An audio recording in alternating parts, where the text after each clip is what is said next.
See you never, Trevor Bauer. Well, hopefully. The disgraced former Cy Young Award winner is officially out of Major League Baseball's hair for at least 2023, having recently signed a one-year deal with Japan's Yokohama Baystars after being released earlier this offseason by the Los Angeles Dodgers. And frankly, it's a huge relief and a bit of a surprise that no MLB team was willing to take a chance on Bauer, who recently served the longest suspension ever handed out under the league's domestic violence and sexual assault policy. And we're going to get into that right now on IMO, your one-stop shop for the correct opinions on the biggest storylines in sports. Let's get it.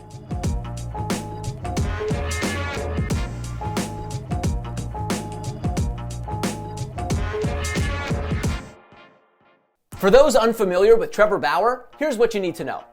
The former first-round draft pick was an unspectacular big league pitcher for years before turning a corner in his late 20s, transforming himself into a top-of-the-rotation starter who earned an All-Star nomination in 2018 before taking home the NL Cy Young Award in the COVID-shortened 2020 campaign. Along the way, he also distinguished himself as one of the most contemptible players in Major League Baseball, be it for harassing women online, mocking transgender folks, or regularly espousing conspiracy theories. And on top of all that substantive stuff, Bauer also seemed to delight in just being a jerk. As he once put it himself, "I'm good at two things in this world, throwing baseballs and pissing people off." Still, his troubling history notwithstanding, the Dodgers made Bauer a top priority when he hit free agency following his 2020 Cy Young season, eventually signing him to a 3-year contract that made Bauer one of baseball's highest paid players on a per-year basis. The deal inspired plenty of ambivalence in LA, and that skepticism only intensified after Bauer failed to sufficiently atone for his past behavior, specifically his harassment of women on social media, when asked about it in his introductory Dodgers press conference. And ultimately, Bauer lasted less than half a season in Los Angeles before he self-immolated.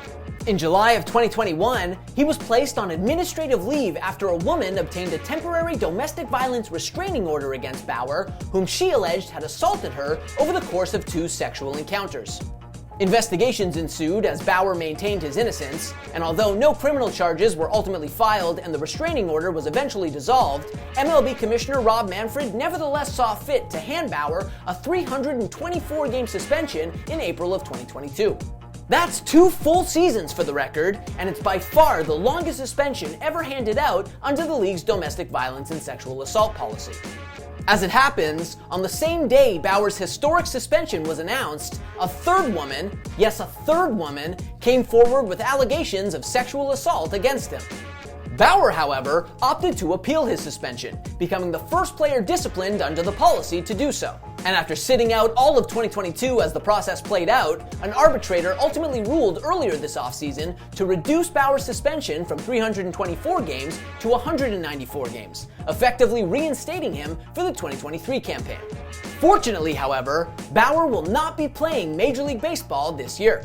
The Dodgers released Bauer following his reinstatement, thereby eating the roughly $22 million left on his contract, and no other big league club was willing to pick him up, even though he was available for the league minimum.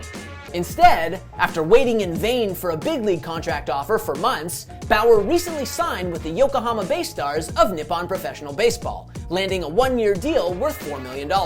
And while it's hardly a guarantee that Bauer's days as a Major League Baseball player are over for good, it's still a huge relief that stateside baseball fans won't have to deal with this guy for at least 2023. Bauer has been a cancerous presence in Major League Baseball for years, a mean-spirited, unapologetic jackass who likes to see himself as an iconoclastic underdog, but is really just a bully, one who's now been accused of sexual assault by multiple women. If anyone is undeserving of the privilege of playing in the major leagues, and the power that comes with that, it's Trevor Bauer.